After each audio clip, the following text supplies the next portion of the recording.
ជាចំនួនគត់ធំជាង1ហើយមានកត្តាតែ2គត់គឺ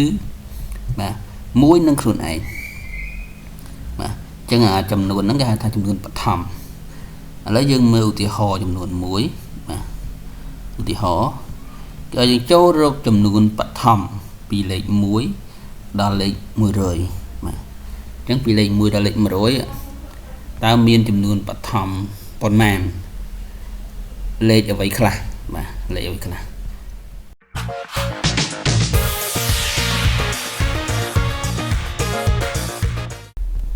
បាទសួស្តីបងប្អូនដែលរៀនថ្នាក់ទី6ទាំងអស់គ្នា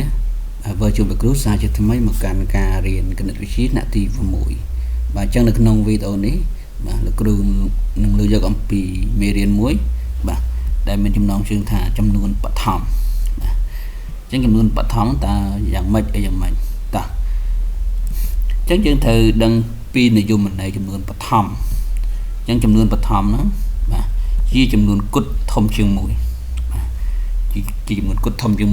1មានន័យថាចាប់ពី2ឡើងទៅបាទពី3យ៉ាងទៅរហូតដល់តរហូតអត់ដឹងដល់ប្រមាណទេបាទជាចំនួនគត់ធំជាង1បាទហើយមានកត្តាតែ2គត់បាទហើយមានកត្តាតែ2គត់បាទយើងអាចនិយាយបានថាកត្តានេះក៏បានឬក៏យើងអាចនិយាយមួយយ៉ាងទៀតបាទគេអាចនិយាយបានថាជាតួចែកបាទតួចែកកត្តាក៏បានតួចែកក៏បានអញ្ចឹងមានតែ2គត់ទេបាទមាន2បាទគឺ1បាទគឺលេខ1បាទនឹងខ្លួនឯងបាទនឹងខ្លួនឯងអញ្ចឹងចំនួនបឋមជាចំនួនគត់ធំជាង1ហើយមានកត្តាតែ2គត់គឺបាទ1នឹងខ្លួនឯងបាទអញ្ចឹងអាចំនួនហ្នឹងគេហៅថាចំនួនបឋមឥឡូវយើងមើលឧទាហរណ៍ចំនួន1បាទឧទាហរណ៍គឺយើងចូលរកចំនួនបឋមពីលេខ1ដល់លេខ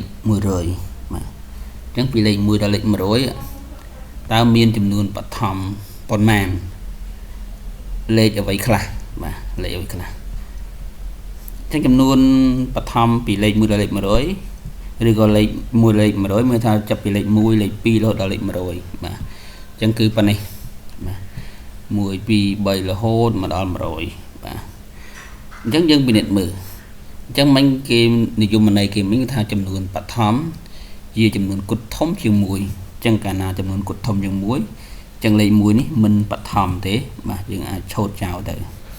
បាទហើយបន្តទៀតមានកត្តាតែ2គត់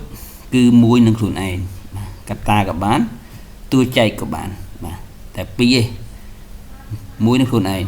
បាទអញ្ចឹងយើងពិនិត្យមើលលេខ2បាទអញ្ចឹងលេខ2នេះយើងមានតួចែក2គត់បាទ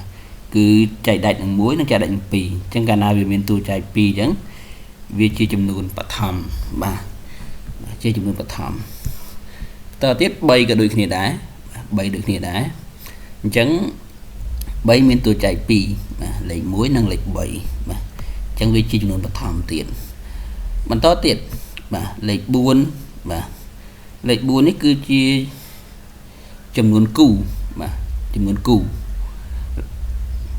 ហើយវាមានតួចែក3បាទមាន1ចែកដាច់1ចែកដាច់2ចែកដាច់4បាទអញ្ចឹងវាមានដល់13អញ្ចឹងវាមិនមែនជាចំនួនបឋមណាហើយយើងអាចចំណាំមួយយ៉ាងទៀតចាប់ពីលេខ4ទៅបាទលេខ4រហូតដល់លេខ100ឲ្យតែលេខនឹងជាលេខគូបាទវាមិនមែនជាចំនួនបឋមទាំងអស់អញ្ចឹងមានលេខ4លេខ6លេខ8លេខ10លេខ12លេខ14បាទលេខ16រហូតដល់លេខ100ឲ្យតែលេខគូអញ្ចឹងនេះប៉ុណ្នេះបាទអញ្ចឹងអាលេខទាំងអស់ហ្នឹងសុទ្ធតែជាមិនមែនចំនួនបឋមទាំងអស់បាទតទៅទៀតយើងមើលលេខ5បាទលេខ5បាទឥឡូវយើងមើលចំនួនគត់សេសវិញបាទចំនួនគត់គូចាប់ពីលេខ4ទៅគឺវាមិនមែនជាចំនួនបឋមទេ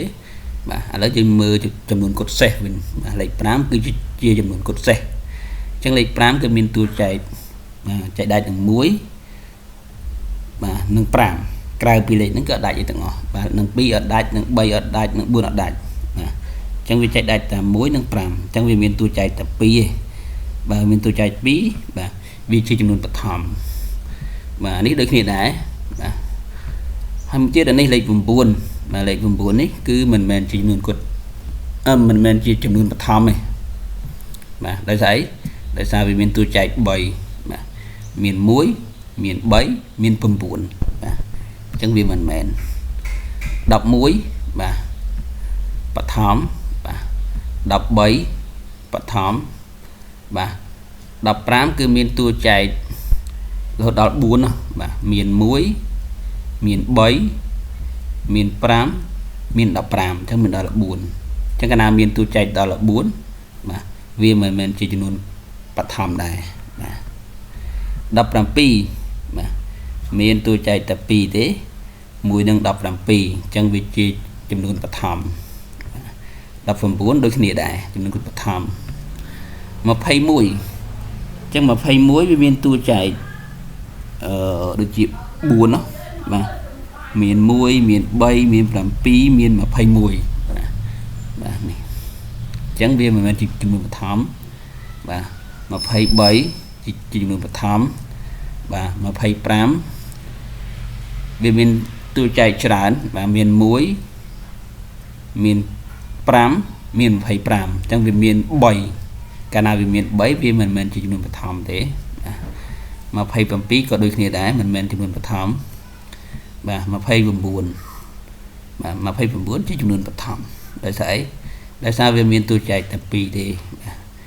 miền muối nâng mà phay bầm buồn cào bị lệnh mùi nâng lệnh mà phay bầm buồn cứ vì ẩn miền lệnh nào là chạy đại nâng về thì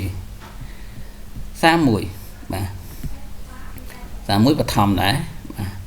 xa bấy mình mến xa pram mình mến sam pram pi men mà chỉ dùng bật thắm mà sam bầm buồn mình mến mà xài muối bật thắm xài bay bật thắm xài pram mình mến mà xài pram pi bật thắm xài bầm buồn mình bật thắm mà hạ muối của mình bật thắm này mà mẹ hạ bấy cứ bá thầm mà hạ pram mình mến mà hà bầm pi của mình men hà bầm buồn bật thầm mà học muối bật thầm mà học bay mình bật thầm học pram mình bật thầm mà học sập bầm pi bật thầm học sập bầm buồn mình bật thầm mà chật muối bật thầm mà chật bay bật thầm chật pram mình bật thầm chật pram pi mình bật thầm lại chật bầm buồn bật thầm 81 mình bật thầm 87 bật thầm 83 mình bật thầm 87 mình bật thầm 89 bật thầm 91 mình bật thầm 93 mình bật thầm 95 mình bật thầm 97 bật thầm 94 mình bật thầm chẳng dưng vì nên mưa lây từng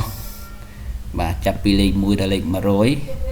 cứ miền chấm luôn bật thắm và miền pí miền bay miền pram miền làm pi miền đập muối miền đập bay đập làm pi đập bầm buồn mà phải bay mà phải bầm buồn xàm muối xàm làm pi xài muối xài bay mà xài làm pi hà bay hà bầm buồn học muối học sập làm pi chật muối chật bay chật bầm buồn 83 84 97បាទគឺមានប៉ុណ្ណឹងចឹងលេខដែលគូរង្វង់ជុំវិញជាចំនួនបឋមលេខដែលគូឆោតនេះគឺមិនបឋមទាំងអស់បាទលេខដែលមានគូឆោតនេះគឺជាលេខដែលមានតួចែក3ឡើងទៅបាទមានតួចែកក៏បានមានកត្តាក៏បានបាទឧទាហរណ៍លេខ 8 នេះបាទវាមានតួចែកដល់4នោះមាន1មាន2មាន4មាន8បាទដល់4 9មានតួចែក3បាទមាន1មាន3មាន9បាទអញ្ចឹងទៅទៅនឹងចំនួនបឋមចាប់ពីលេខ1ដល់លេខ100បាទគឺមានប៉ុណ្ណឹងលេខដែលមានគូរង្វង់ជុំវិញបាទអញ្ចឹងបើសិនជាបងប្អូនមានចម្ងល់ទៅទៅនឹង លំហាត់ផ្សេងៗទៀតបាទនៅក្នុងថ្នាក់ទី6បាទបងប្អូនអាច comment ជាលំហាត់នៅខាងក្រោមបានជួបលោកគ្រូនៅវីដេអូក្រោយបន្តទៀត